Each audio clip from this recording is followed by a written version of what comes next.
So big data hit a ceiling at that point in time. So that's exactly when the analytics boom is sort of starting in the market, and I was conveniently able to get a college where I was able to afford that.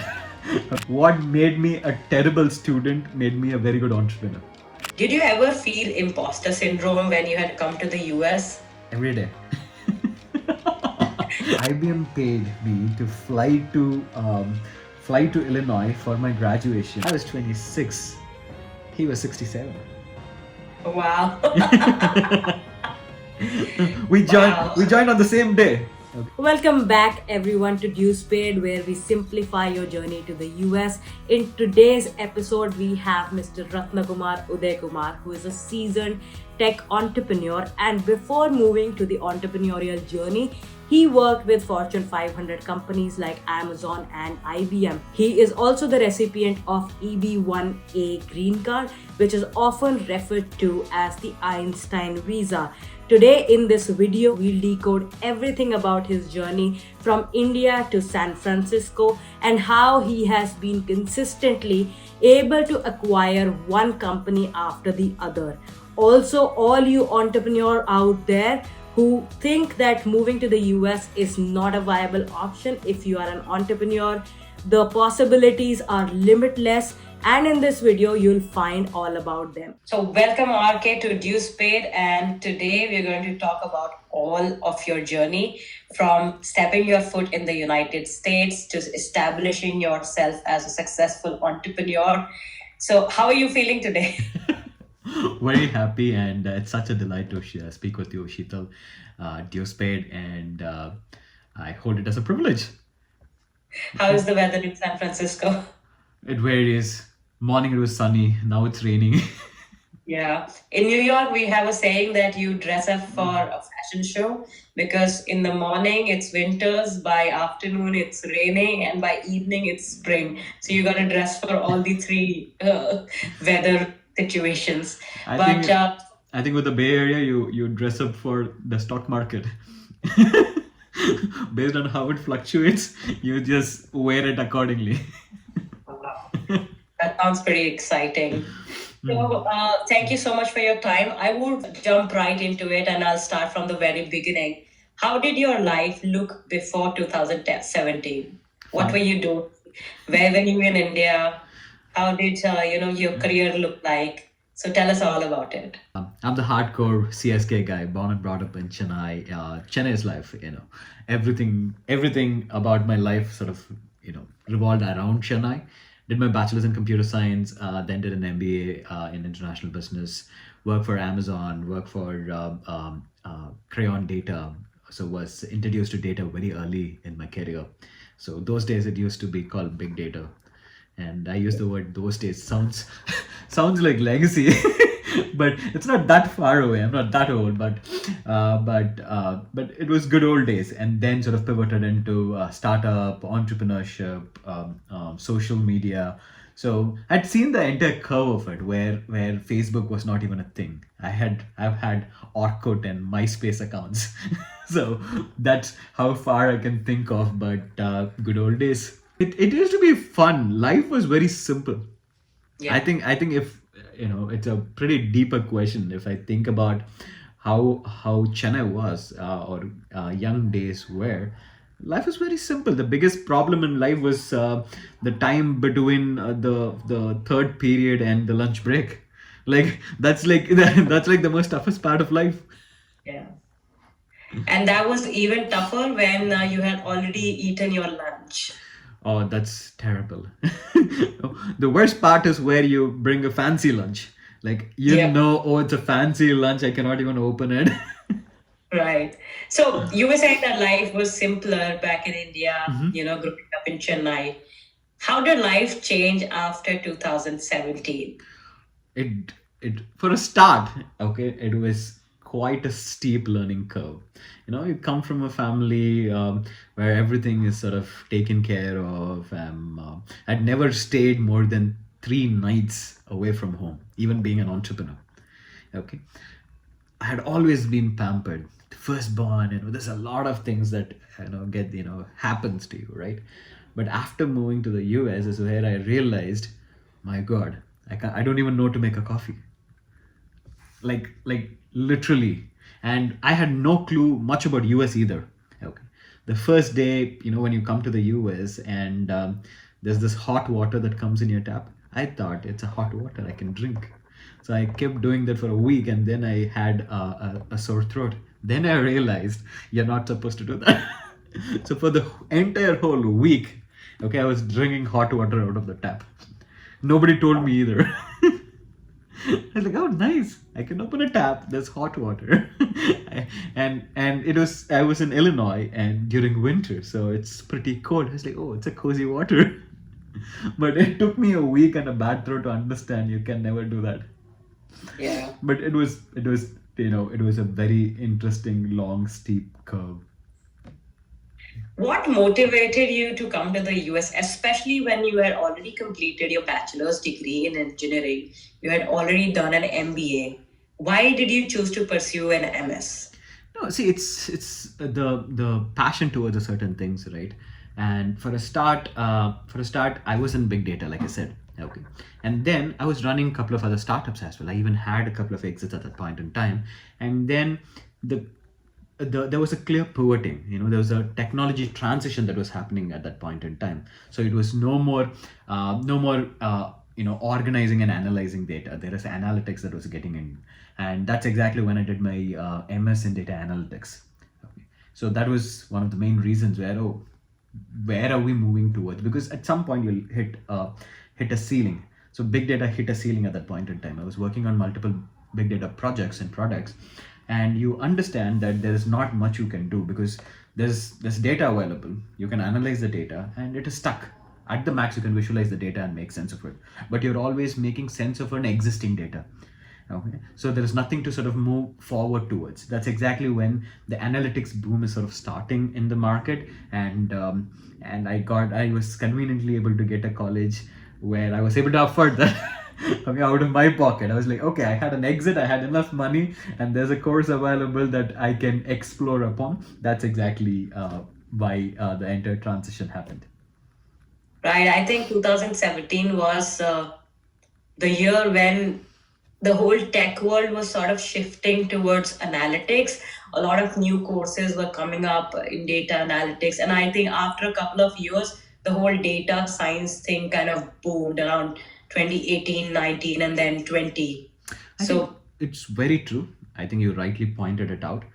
What happened in this span of about 5, 6 years is what could have happened over 2, 3 decades in a normal spectrum of things.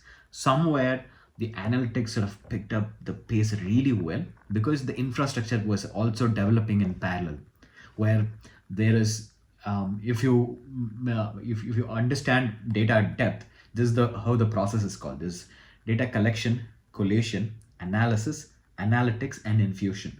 Okay, and then the furthermore expansion of it. But at the same time, there was this underlying technology cloud boom that was happening as well. So you are no more restricted by how much data you can handle and process at the same time. So so when two fields sort of pivoted at the same time, the technology boom sort of just was on the face of people, where adoption was the biggest challenge than anything else. yeah, yeah. No, rightly said. And you said that you were already running a few startups back in India Yes. when you decided to move to the US. Okay. Can you tell us a little bit about your entrepreneurial journey? How did you get into it, and how and when did you decide to get out of it to get back to school? I think it's a different wave at that point in time, right? I started my entrepreneurial journey being a blogger. So my first dollar ever made was writing contents. So I was writing contents on cinemas, I was writing content on sports, I was writing content on startups and mobile applications, social media. They were all starting up. I think it all started with the fact that you have suddenly a touch phone with digital assets available, and a lot of moving parts at that point in time, right? And that's exactly how I pivoted from being a blogger. I was a digital consultant. From digital consultant, I was running a small app firm, and then pivoted towards one product which is into ROI calculation for marketing and sales. So that was the product that hit the market with, which got acquired. Then later pivoted towards healthcare, followed by logistics. So had a couple of acquisition after that as well, and that's when I wanted to take a break as well in terms of personal life and career is concerned. That's when data analytics was also booming. So sort of you converge everything. Looking at everything at this point in time, the dots really connected well. Yeah. Yeah, I mean, I was just thinking that was that a conscious decision to get out of something and be into something new at the boom of it? And I think it was perfect timing for you to get started with data analytics, and that too in the US, I believe. See, I think That would have given you like such a boost in your career. see, I don't want to take all credits to my intellectual capabilities. I don't think we are there at all. So it is like, I'll put it very simple. I can easily get bored. That's it. What made me a terrible student made me a very good entrepreneur. Okay. Yeah. Because I cannot step in somewhere and be able to do something. And what made me a terrible employee made me a very good employer, because I cannot do the same thing again. I had, if I was that nice of a guy, I would have been probably an L7 or an L8 with Amazon at this point in time, probably sitting at Seattle. I would have still come here because the growth pattern was such that I was in the pivotal segments of Amazon at that point in time. I was in the commerce and the AWS end of things, which means I would have been here one way or the other, because everything was pointing to US at that point in time. But like I said, I can get bored easily. Since you were already kind of an established entrepreneur back in India, you had startups running for you, and you were able to finance the course for yourself in the US university and pursue an MS in data analytics. Did you ever feel imposter syndrome when you had come to the US? Every day. Tell me more about it. See, I'm the guy, like, I have absolutely no clue, right? And I had 6 admits. And the first is US makes you feel grounded. Okay. I still remember I walked into US consulate thinking, I'm gonna crack it here. Okay. They denied my F1 visa. Okay. Like twice. Wow. Wow. I got denied twice, and then the third time is where I got approved. Then which means I came to US at the last moment. Like, the college starts on August 18. I came here on August 15. So and I got my visa on August 3rd or 4th. Like, I barely had like a week. So I said yes to anything and everything. So I found a place where there were like 9 other people staying. I was the 10th guy who was going, and it's a town home.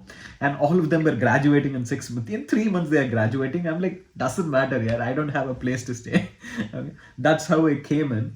And so because of that, it definitely had a huge imposter syndrome, because those people have already lived a couple of years. Okay, so they understand everything really well. So you're not staying with people who just came along with you. So what they know is very different from what I know. When I came here, I was on my shorts, I was wearing my t-shirts, and show up in Chicago airport. And the guy who came to pick me, he was in his hoodies and then jacket, and he looked at me up and down, and he's like, you're still inside the airport, so you have absolutely no idea what it is outside.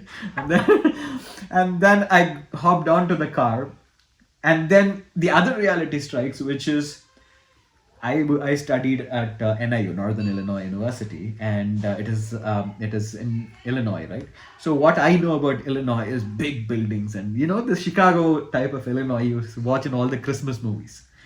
When I hopped out of the airport, that was the case. Okay. Then we realized this college is in DeKalb, which is an hour and a half drive from Illinois Airport, where I think about 5 minutes after we started driving, I'm not even making this up, 5 minutes after we started driving, I started seeing paddy fields on both sides. And that's exactly what I had been seeing the entire 1.5 hours. At some point, I was asking them, like, are we really in Illinois? And he's like, did you watch some Christmas movies? I was like, yes. You are in Illinois, and then they took me Wow. to DeKalb, and I stayed there for 2 years, which is nothing other than just students. Wow. I mean, that's such a cultural shock. And not even, I would say, cultural shock, but like expectation shock. You would have been expecting tall buildings, the US we see in Hollywood movies, shows, and all that. And here you are in the middle of paddy fields trying to learn something amazing. No, I think that's everything changed, right? Because even when I joined college, my college time is between 6:30 to 9:15 in the night. Wow. Okay, I'm like all my classes are between 6:30. The business school operates in the evening, and 6:30 is where my general classes starts, and it ends. It happens till about 9:15. And now you're talking about a DeKalb, which is a college county in Illinois, where you could expect snow like 5 inches in 30 minutes, and you get your classes done at 9:30 in the night, and then in the dark you have to walk somewhere, wait for a bus. That's the most terrible thing that can ever happen to you. That's not even cultural shift, right? It's like emotional, physical, I think legal, ethical, put any word you want. It sort of shifts entire sort of It, system away from you. it's just shock. Just simply it's shock. So, but Okay, so looking at since everything now, looks fun. of course, when all the misery is over, it definitely becomes a great story. Oh. So you It's were a really good already living story. with students, absolutely, and you were already living with people who were about to graduate, Hmm. and that would have provided you some cushion with adjusting to the lifestyle there. Since you were a guy who you said were extremely pampered, what all were the things that you learned from them? The cultural shock, the professional differences, the conduct between students, teachers, and other staff members at a US institution versus in India. Tell us all about that. What did you learn? The differences that you noticed and how you overcame them. I think one thing that helped me was the fact that I had already worked 4 5 years before I went to US, so I'm so used of being in a very sort of structured setup. Okay, if I may call it that way, and I also knew that the value of not education, but value of being in a college. It's fun, okay, because I had already started working, right, and I knew these are like my last 2 years of fun in life, because I know what happens. It's not this motivational context that you hear from your parents. Once you graduate out of college, life is like, you become independent and life is fun. No. Okay. I already knew it for the last 5 years. Okay. So when I went there, I knew I have another 2 years where actually what fun in life can happen, beyond which there's nothing. Okay, so my way, lens through which I saw college was very different. Okay, my exposure and experience during college was so different. I would go back if I could get a chance. Even the exams were fun. I really didn't have to like lose a lot of my muscle to be able to be there. I think one place that was different is the fact, or like that added a lot of cushion to me, is since all of these people have lived there for about a year and a half, we had like 4 cars in that home. Like 4 cars, I just came to college and there are like 10 people were there, and we had 4 cars, so everywhere I could go, like somebody's going out somewhere, like chalo yaar, let me just go. Okay. And Take me all, along. just tag along. I am the guy who has nothing to do, who knew nobody, okay? Who have absolutely nothing to do with this place. So what happens is, in about 2 weeks, I had did that 1.5 drive like 12 times. Every day somebody is coming. These guys are going to pick up. I'm on the car. By the 2 week mark, I know Illinois so much. I'll be like, oh, don't worry, yeah, just get inside. Now I'm the guy who's wearing a jacket and going and receiving people. And be like, oh, you're not on your jackets? You'll learn it, don't worry. Step onto the car. Absolutely. So by that 2 to 3 weeks of time period was amazing, and that's exactly where being with people who already were there really helped. And also the fact that they were already like there was couples who were staying with us, and then there were two other people who were very close friends, and there were five other people who all study together. So they all cook every day, and conveniently I don't have to, because I'm the guy who's there, right? So they cook for me as well. The only thing that I was doing the dishes. I was making their tea. The one thing that I sort of just nailed in the first few weeks is learning how to make a tea. And every day morning, 12 people, I make the tea. Like RK's up. I'm generally an early raiser, and I'm up about 5:36 in the morning, and the tea is already there, and everybody is like so happy. There's some guy who's going to make a hot tea, or there's a hot tea that is already ready. I can go and have. And for me, I get 3 meals on the plate, and I get multiple options as well. I'll be like, oh, today you made this, but they made this, so I'll eat there. So you were the intern of that house, making tea for everybody. Precisely. Right. So how did you narrow down on the Northern Illinois University? What were some of the things that you focused on, or what were the factors to filter out this university? How did that decision happen? I'm the most least complex person you're ever going to come and look at. I had all my F1s, and then I looked at it. This is the cheapest. Like, that's it. I'm gonna put money out of my pocket. Which is the cheapest? This is the cheapest. Okay. But I liked another college. I liked Rochester as well, which is the most expensive of all the admits that I had. Okay. And then I looked at, okay, Rochester, and then NIU. Like, I can do 3 times, 3 degrees here and still won't match it. I was like, okay, let's just go with this. But it was a very not just an economical decision, but like I said, right, at that point in time, I'm putting money out of the pocket. It's still a curiosity. It's not like, oh, this is my life. It's still a curiosity. So I didn't want to put all my eggs into the same basket. So I didn't want to sort of flush out everything and be here. But that's exactly where NIU was not even a blessing in disguise. It is a blessing. Yeah, rightly said. So what happened after you graduated from NIU? That's even interesting. I got a job before I graduated. Nice. That's about it. Okay. The better part is I started working before I graduated. So my graduation was on May 15th, 2019, and my first day at work with the IBM was April 29. Okay. Wow. I'll tell you the most craziest thing. What happened was I was in a client meeting in Austin at that point in time. So IBM paid me to fly to Illinois for my graduation and be back. So I was like, how much life? I know how easy life is. There is a company that has employed me, and they pay me to go and fly so I can get my graduation done and fly back. And they pay me for not just for the transportation, right? They pay for the hotel, they pay for the cars. I'm like, can't get any better. And when people complain saying, "Oh, I'm not finding a job," I'm like, okay. But I'm like, but I did try really hard to find a job. Job wasn't that easy.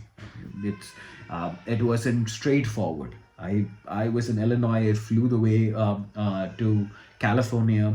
I was applying jobs left, right, and center. Every day my only job is to be applying for jobs. Like, I get up in the morning, I start applying, I keep applying till the evening. And I'm a big movie buff. There's a movie that is playing on the TV all the time. All I'm doing is I'm watching the movie, I'm applying for a job. That's all what I was doing, and it just happened. It's law of average. I always tell that to people. There are only 2 laws that works always. One is law of average, the other one is law of attraction. Just believe in it. It just works fine for you. That's incredible, to get started with a company like IBM while you're still in school and getting them to pay for you to attend your graduation sounds almost unreal to me. So at IBM, you worked on AI products. Yes. Right. And prior to that, also you worked at Amazon as a product manager. Yes. So Tell me some skills that you acquired during your job at these two companies that are still with you even today, and you try to apply them in your life as an entrepreneur. Very interesting. See, Amazon and IBM, I have very different type of lessons from each of them. Amazon is probably the most hard-working, meticulous company that you can ever see. I had worked for a lot of companies. I had worked on different projects. I had been an entrepreneur. They had been my clients as well, right? So the best part about Amazon is the way they document things. Like, there is never another company you will ever see a documentation done that well, that precise. Anything that you want to communicate to anybody has to be detailedly documented. So nobody getting away. Okay, not just from responsibility, but even a small thing. Let's say if somebody pitches you an idea and you have a contrasting opinion about it, you cannot be like, I have a contrasting opinion about it. No, you have to be able to articulate it and document it and send it to the next person saying, this is the reason why I don't feel it is right. Okay. That is something that I learned from Amazon. And the other thing, biggest learning from Amazon is the fact that for a company of that size, they don't mind experimenting so much. I could have been somebody who joined the company like a week ago, but I could come up with a crazy idea and they will just let you experiment on it. They don't care. They would just let you try it, and then you succeed, you don't, doesn't matter. Okay, but the fact that you tried, that matters more to you. So that's my biggest learning from Amazon, which I still implement. I'm not the greatest documenter, but I have somebody in the team to be able to do that for me. Like, anything and everything has to be documented, but I'm not the greatest documenting person. Then you come to IBM. Yeah. IBM is it's a monstrous animal, right? It's a dinosaur. They are a dinosaur. They have survived. Even dinosaurs went into extinction. Okay. But they survived. They are the whales. Okay. Because you learn it after you when go there, because there's a very different culture. So when I told people, right, that I got a job in IBM, they said, "Oh, you're not 40 yet. How did you get one?"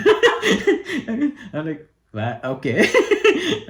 And then the reality strikes, right? I worked in Market Street. I get into the office, and when people said, the average age is going to be 40 when you walk into an IBM floor, I realized it's not true. The average age was 65. Okay. What? The moment I walked into the floor, I'm like, okay, it's not an old age home. But in matter of about 6 months, because when I joined, I was specifically recruited when IBM was acquiring Red Hat, okay, to get into the cloud ecosystem. So that was a project that I was leading as well. And then in a matter of 6 months, the average age was not even 35. Being able to look at something that could happen like 200 yards from you is different, but looking at something that could happen 3 years from there, and being able to make the transition that day without creating any noise in the market was something they pulled off like this. And by the time I could even realize, they just completely sort of transformed everything. Suddenly everybody is less than 30. How old were you when you joined IBM? I think to guys you can ask age. That's not a problem. I think I was Yeah. 27. I was 27. Okay, Not that's fairly young. 27, That could 28. work Not for a that. giant like IBM. So I was when I joined the team, they were literally saying, they were just mocking me in that meeting, saying, "Oh, somebody has come to pull the average weight down." And then there was another guy, even if you get a kindergarten guy, this average is not going any down. We have enough people, don't worry. but but Right. that is IBM. And the other thing about IBM's culture that I really loved was, most people have worked with them for like 20 years, 30 years, 40 years. So there was a big conference I was getting into, and one of them asked me, "Oh, what's your age?" And I was like 26, 27. And then she was like, "I had been with IBM for 50 years." I was like, "Okay, I had been there for a week." Like, and she reports to me at that point in time. Okay. And there's absolutely no ego about it at all, because you are ingrained into that culture. They don't have an ego about somebody who's just a week old into the system, who is half your experience. That's my age, like half her experience just with IBM. And she was absolutely fine reporting to me. There is no differences at all. She's one of the best person I had ever worked with. So there are two people who joined that day. That's the funny thing. Me, and there's another person called Adam. He's in the writing team. So I was 26. He was 67. But that is IBM for you. It's the need of the hour and who can fulfill those needs. Absolutely. So this has been, I think, it's funny that way. In throughout my experience of different companies, right? It could be Amazon, it could be Crayon Data, or IBM, Netrodyne. Okay, there are always people who are much elder to me who had reported to me. Yep. And because that's why this transition becomes a key, right?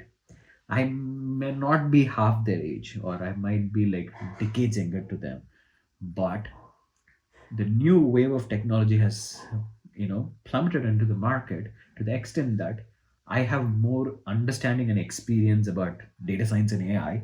Okay, far more than what they have, and that's the trend in the market. Yeah, yeah. No, absolutely, you're correct.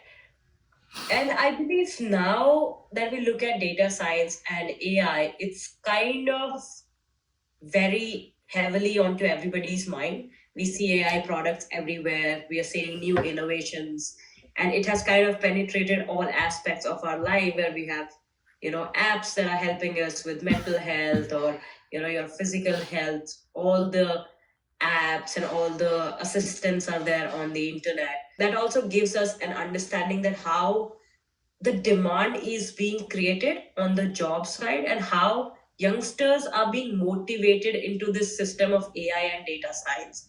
And I'm sure in a few years, it might become the new engineering, wherein everything would become saturated.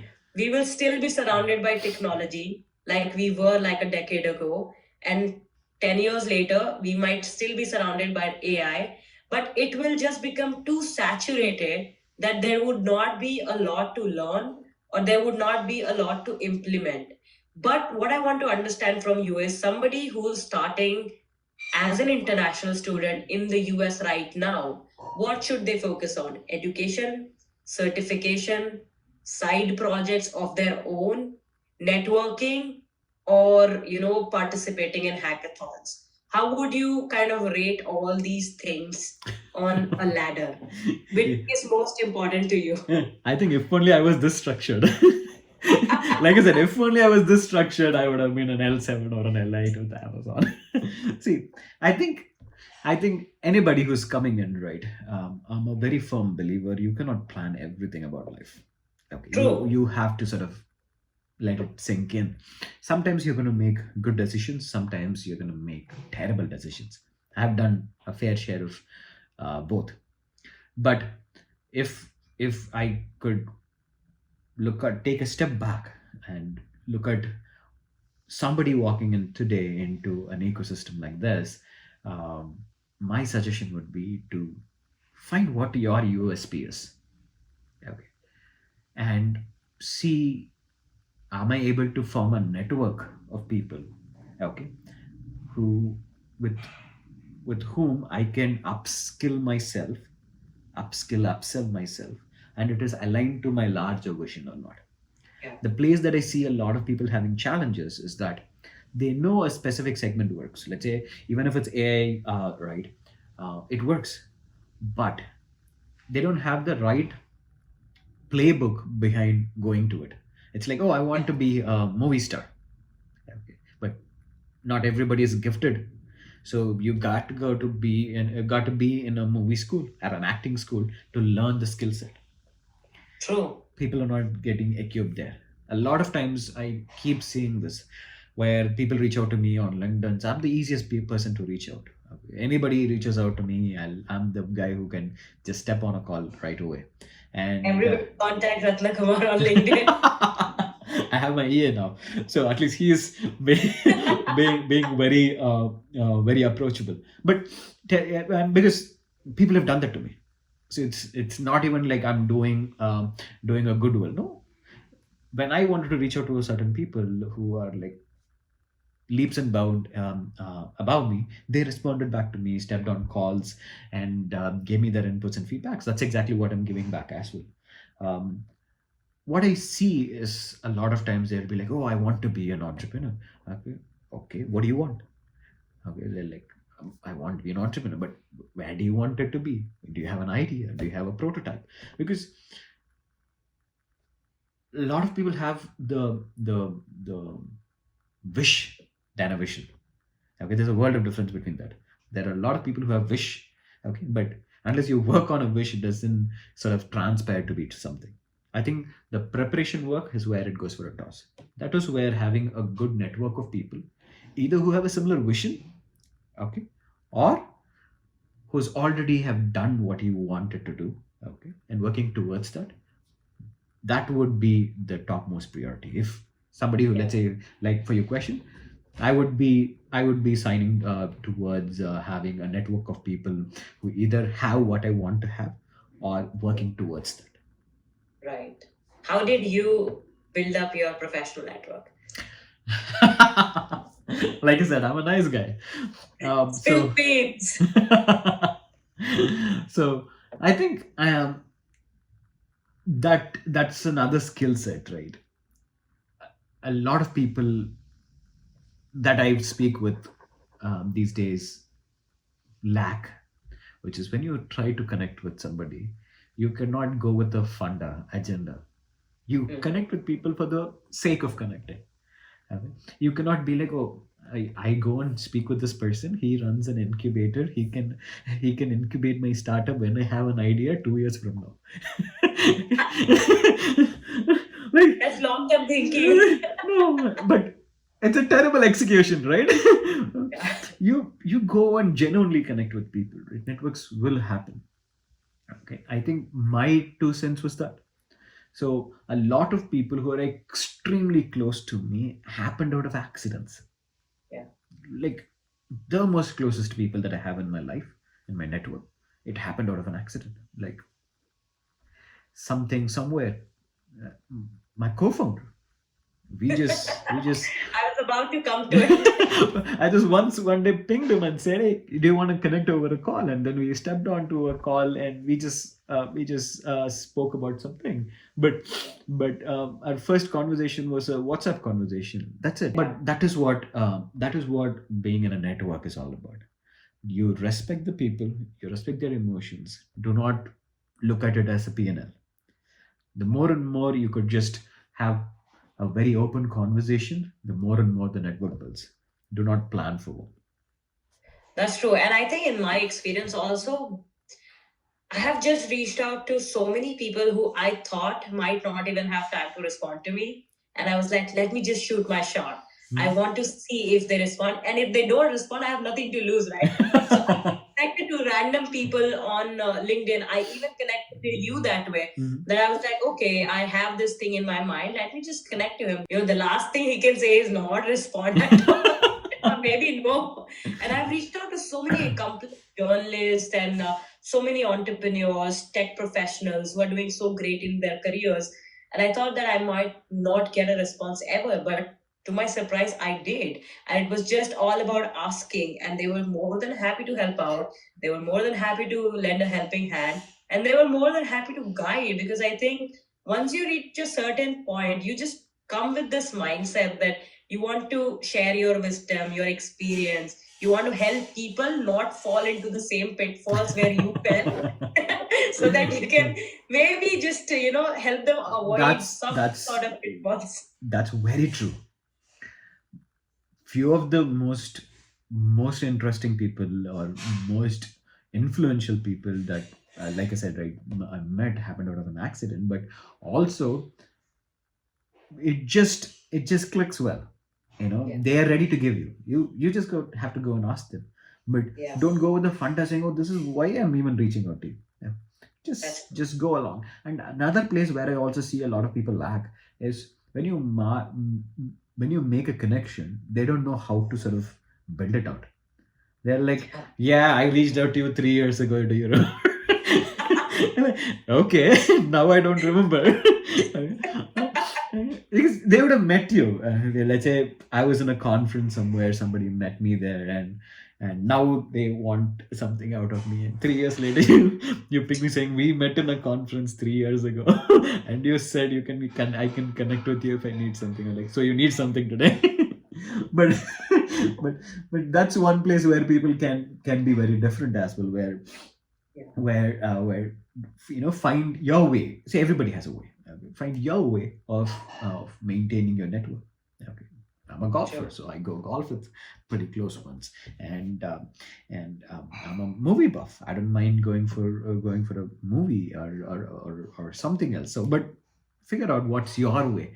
Are you a email person? Okay, am I going to write a lot of emails to my network, or am I the social media person? Am I going to tag them in a lot of posts?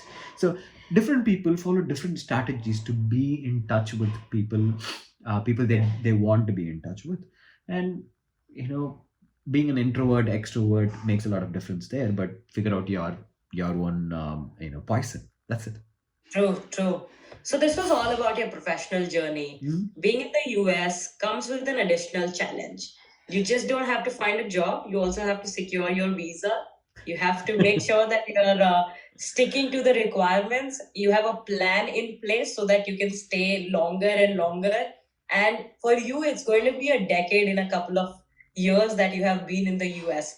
So tell me about your journey. Like, how did you start off with being an F1 student and today you are an EB1A recipient? It's quite a journey. I'll tell you. Again, it happened out of an accident. Okay. Okay. So I knew nothing about visa. Okay. Nothing. I knew like zero. The first day I ever knew visa is a thing is the day I went and got rejected at US, US consulate. Like, because I, even on my worst nightmare, I didn't think I'm gonna get a rejection because I had like 8 admits, 6 scholarships. I'm just walking in. I've like sold 3 companies. I already have a master's. Okay, go in there with my ego. They just ground you. The entire visa conversation happened for like 30 seconds. Good morning, ma'am. She didn't even respond me back with the good morning. She's like, which college, which department? Sorry, we cannot process your visa. That's it. That's all that happened. Okay. So that was my first instance of going to a US consulate. It's funny, I never have been to US consulate after my F1. All my passport has is an F1 stamping. That's it. So Wow. yeah, I had been to India once after that, and even then I was on my CPT and OPT, so I don't need a stamping. After which I never gone to, and now I don't need one. But throughout this journey, okay, I never ever that scar never left me. Okay. So what funny that happened was I finished my college and then I was on my OPT, and conveniently my H1B got picked the first attempt itself. Okay, so I had my H1B with IBM, and then IBM had a policy that they apply for your EB2. Okay, I don't even know Okay. it's called EB2. It's called I-140. I know. So they'll apply for your I-140 after 2 years of you working for the company. Okay, and they just started the process and I left that company. Wow. Then I joined another company. They said they're going to do it after the end of 1 year. 11th month, I left that company. Amazing. Then I went and joined the next company. Okay. There, they said 6 months we will do you. Left in 5. No, that is where the learning happens. You don't make the same mistakes. So this time I'm like, I'm not going to leave this company. Yeah? I was there, but the company went through a layoff. Okay. Okay. They didn't fire me, but since when a company goes through a layoff, you're not allowed to file perm. Yeah. Then they called me and said, okay, we don't want to fire you. Okay. but we cannot file an I-140 for you because our company is going through a layoff period. And so till there is a cool down period, till the cool down period gets over, we cannot do an I-140 for you. I was like, okay, not a problem. And then I was like, that is the first day I'm even asking them, how long is an I-140 process? And they said it generally varies between 20 months to 36 months. I was like, what? Like, yes. And then and the next question I asked them was, so for 36 months, I cannot go to another company. They're like, yes, that's how it works. Okay. I was like, I looked at my legacy of working. Have I ever worked for a company for 36 months? Never. And I already had worked for this company 6 months, which means it makes it 42. I'm like, that is, to my physical, emotional well-being, is it possible? Do I have? Need to find another way then. Okay, what is my alternate? That's exactly when I stumbled upon me. See, I had always been an entrepreneur, right? So my way of looking at any problem is there is always a solution available. You just have to figure out where the solution is. And then I started reading and researching about it. Okay, then I happened to know what are the different types of visas available. What are the different types of immigration status available? What is the parameter for each of them? Okay, how do you crack them? That's exactly how I was like, oh, then EB1 is the way for you to be able to crack that. Or else there is no way I'm getting I'm getting an I-140 on the first place, because there is a 6-year term as well. That's also something I learned only on that day, where before 6 years is completed, you have to have your I-140 approved, and I'm already like 3 years into my H1B, which means I had just enough time for them to do an EB2, or else I have to find another way, and that's how it all happened. Wow. You did not get any other visa apart from H1B, and then you straight moved to EB1A. Yes. Wow, that's quite a journey. So it's funny also. I applied for an O1 after my EB1, because when I Why? got my EB1 priority dates weren't current. Okay, and they said it's going to take 6-8 months for it to be current for my dates, and so till that point in time I might have to continue doing what I'm doing. And now I'm like, why should I? Now I figured it out. Okay, I registered an LLC on the same week. Okay, and I applied my O1 on that. I called up my lawyer and said, here's the LLC that I have created, file an O1. And he was like, what are you going to do? I will figure that out. I will tell you what I'm going to do. Okay? But here is the LLC. I'm going to get into AI. So let's start working on it. That's how my O1 journey was. Did it get approved? The next day. My EB1 petition went on Monday. Tuesday night I got my approval. My O1 also went on. It actually went on a Friday. Monday I got my approval. So both of my visas never had any great challenges in terms Right. of the approval time is concerned. Okay, but it does take a lot of effort to be able to put a very strong petition out. Wow, quite a journey. I mean, EB1 is considered one of the most scariest, toughest, and hardest paths to green card in the US, and now you already have it. So, what I want to understand from you is a lot of people who are currently in India or other countries find it very challenging, even in their thought, to think about their future, their life in the longer term when they are thinking about the US, because most of the kids or students or professionals who come here, obviously students are on F1 visa, they hope to get OPT and then eventually H1B and all that stuff. But a lot of them are stuck in the H1B loop for a very, very long time, with obviously EB3 category, wait time, tremendous wait times, and no hope for green card.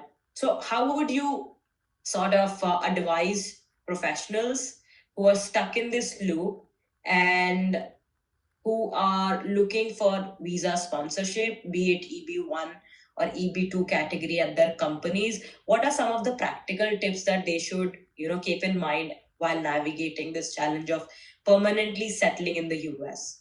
I think there are different schools of thoughts to it, right? But one thing to be able to understand here is this: we even run a company around how to help people to fast track their process towards immigration, green card and things. A lot of gap in the market is the knowledge. There are people who are EB1 eligible, but they never understand or realize it.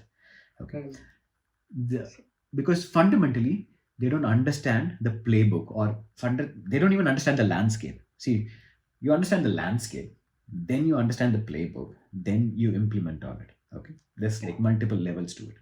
Okay? A lot of people think from an implementation perspective and then think, oh, it's not going to happen. First, you understand what is the landscape. Okay, if you don't have a H1, what are my different options? You can come on a H1, L1, L2, F1, F2, H4, O1, O2, okay, B1, B2, E1, E2, E3, E5.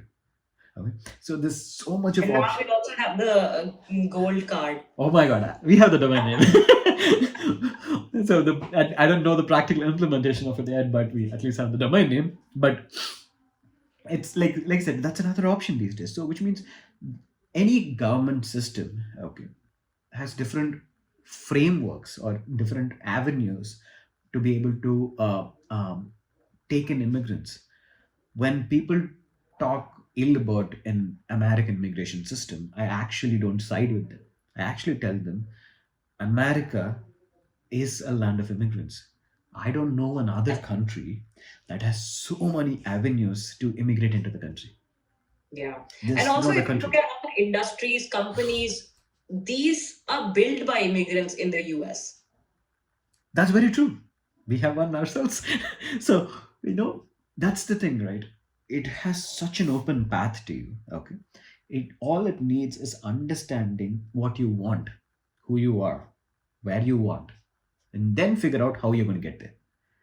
There are people like me who cannot work in a company for 3 years. So, what are my other options there? Okay. That is there. And there are people who have a stellar career already. Okay, then they have easier avenues.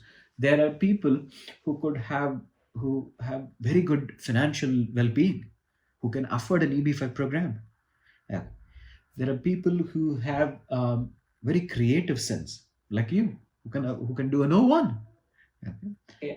I'm assuming you're an O1 already. So there are people who have to play to their strength. That's exactly where people land, where they don't have a clarity on the landscape, that they complain on a Right. system. Once Right. you have clarity of the landscape, then you don't have to complain the system. You can work your way towards it, because Mm. everything that is a paperwork is achievable. Okay, you want to be an EB1, then start working towards being an EB1. Okay, what it takes, there are 10 criteria, you have to meet only 3. Okay, you work yourself towards meeting the 3 criteria, so you could have a seat on the table. Yeah. As simple as that. I know it Yeah. sounds simpler to say it than to execute it, but there are enough avenues or resources available these days to be able to get there. Like I said, you just have to put your head in the right place and start walking towards that. It's definitely achievable because people like you have already done it. So it might look difficult, but it is possible. So coming to the resources, you mentioned your company Green Card Inc. So tell me, apart from the fact that you guys focus on talent visas, how is Green Card Inc. different than other consultancies who are helping people secure visas? And what exactly is the process that you guys offer if somebody wants to consult you for, a talent visa? See, when it comes to talents visa segment, right, we have an overarching company which really does a lot of other things as well. But especially since the conversation is towards talent visas and green carding. So, on the level playing field, what we do is we understand and analyze a profile first. Okay, we understand every nook and corner of the profile, slice and dice it, understand what are your pros, what are your cons, where are you doing really well, where are you not, and how are you doing across the expectation in an EB1 spectrum. And then we help you to achieve them by connecting you with different opportunities available. And at the same time, we don't like randomly take everything and be like, oh, I'm going to make everybody EB1. You cannot make everybody EB1. Okay, that's not how the system works. Okay, if someone tells you like, oh, come to me, I'm going to make you an EB1, you no, nah. Yeah. So you got to be able to have a certain level of understanding and certain level of caliber in your profile. Okay, so it makes absolute sense for you to be able to work towards that. Anybody can become EB1. I'm not going to deny that. You work towards that. But what we do is we enable you, fast track you, and accelerate the process. We give you all the resources that is required.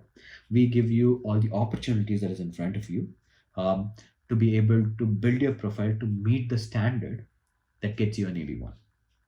Okay, so we Right. take care of this end-to-end spectrum altogether. So that's how we help. Right. Not just from EB1, we also help EB2 and AW01, and we are also pivoting towards EB5s, E2s. So there's also a very interesting program that we have put on EB5 loan. So that is how we help immigrations at large, through Right. our different ventures. Right. So now that we're talking about all the things that you guys are doing to simplify the journey for immigrants, why don't you tell us a little bit about Open Ventures and what is the vision behind it? Oh, Open Venture is the creative baby of me and my co-founder Nikhil. So essentially, what Open Venture is, like it says, right, it's an open ecosystem, and we are an immigration concierge service where we want to be able to help immigrants at large with different services and products that we offer. So Green Card Inc. is a part of it. Unshackled is a part of it, where Unshackled is focused towards the community aspect of immigrants. Green Card Inc. is, it's focused towards talent visas, and you have EB5 loan, which is focused towards the EB5 segment of it. We have Tax Advisor, which is focused towards taxes and financial, literacy and things like that. We have Visa Vibe, which is helping us to analyze profiles. Okay, and then we have other projects like Ivy Leagues, where we help students to get their profile ready for meeting and competitive, educational landscape. And then we are also pivoting a little bit more towards students, where we have a company called Students Landing, which helps with the real estate segment for students. So, like I said, we sort of address the entire spectrum differently. And one of our final initiative or one of the very important initiative that we have come up, is an incubator for immigrant startups. So we help ideas to grow from -1 to 0, and even 0 to 1. So all at a zero cost. Okay, so you come with an idea to us, we'll be able to grow the idea from -1 to 1, and be able to get you introduced to other investors who could be interested in a product like that. So we take care of the entire technology landscape, tech stack, marketing stack, even the basic build stack, and then be able to promote you across the ecosystem at zero cost. So that's something that we are doing it back for immigrant entrepreneurs, because I had been one myself. So we want to be able to keep the doors open for a lot more to come. And we are also doing our annual I conference now. love the thought. I absolutely love the thought. Immigrants for immigrants. I love it because oftentimes as immigrants, we find it so difficult to adjust to the new life here that the challenges just become more and more. And you see somebody on a similar path as you, I believe immigrants would have more hurdles to cross as compared to an American or a European person who's studying or working in the same space. But I love it, and I would just urge you to share a little bit about the Unshackled annual conference. Where is it happening? Why is it happening? And what can we expect? So I think the Unshackled Annual Conference is a way of us promoting immigration. Okay, legal immigration. Okay, so there's a lot of conversations about the word immigration, right? And there's a good, bad, and ugly side to it. Okay. But immigration at large, okay, is getting a lot of scrutiny. But at depth, there's a lot of positive momentum on it. We want to be able to be a small, part of that positive momentum. We want to be able to speak about what a good legal immigration could do to an ecosystem, an economy, a country altogether. But And the Unshackled annual conference is focused towards bringing all those type of immigrants, into one single space. Not just immigrant as individuals, but even as companies. So we are working with a lot of companies around the immigration tech space, where they're all coming as keynote speakers and attendees and things like that. And also there are mentors, there are entrepreneurs who are all immigrants. Like I said, right, it's a place to sort of emphasize the positive aura around it and be able to celebrate it. And we want to be able to do it every year. And this is the first year we are doing it, and we are doing it on August 15th. Okay. There are different reasons, and I came to US on August 15th. Surprisingly, I also came to the US on August 15th. See, that's great. You should be a part of it. So Absolutely. yeah. So we're doing it on August 15th at Milpitas in California. And we have partnered with Indian Community Center, ICC, in Milpitas. That's exactly where we are doing. And it is going to be on grand scale. We have over 40 speakers who already signed up. We have the biggest who's of the entire industry is coming in across the globe. We have people flying in from India. We have people flying in from London. We have people from East Coast, West Coast. So there's an amalgam of everybody who's going to be there promoting how to scale immigration, the positivity around it, and celebrate immigrants at large. So that's the core funda behind it. Great. So, all of you who are watching, if you want to learn from journeys of people like RK, please go and register for the conference. The description will have the link to it. And I hope you all can also chart your path for a similar journey as RK. So, RK, I have one rapid round for you, which has only 4 questions, but you have to be very, very quick. Okay? I thought already we were in a rapid round. This is even more rapid. Perfect. Okay. So, one book every aspiring entrepreneur or tech professional should read. The subtle art of not giving a fuck. Okay. If not AI or product management, what field you would explore? Cricketer. Wow. What's one underrated skill international students should develop the first day they enter the US? Listen more. What's next for you? Next. Awesome. Thoroughly enjoyed speaking to you, RK, and this was a phenomenal conversation. So much to learn from, and also very, very inspiring.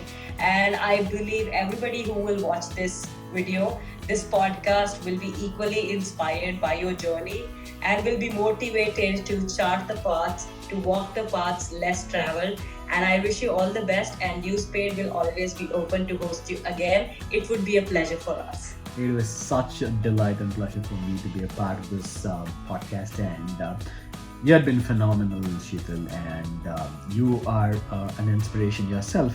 I'd seen your journey over the years, and I had been trying to read more about you as well, and this has been a phenomenal journey of yours, and people like me are looking out for people like you to be able to be the next speaker. Thank you so much. But it is such a delight. And thanks everyone for watching. Thank you.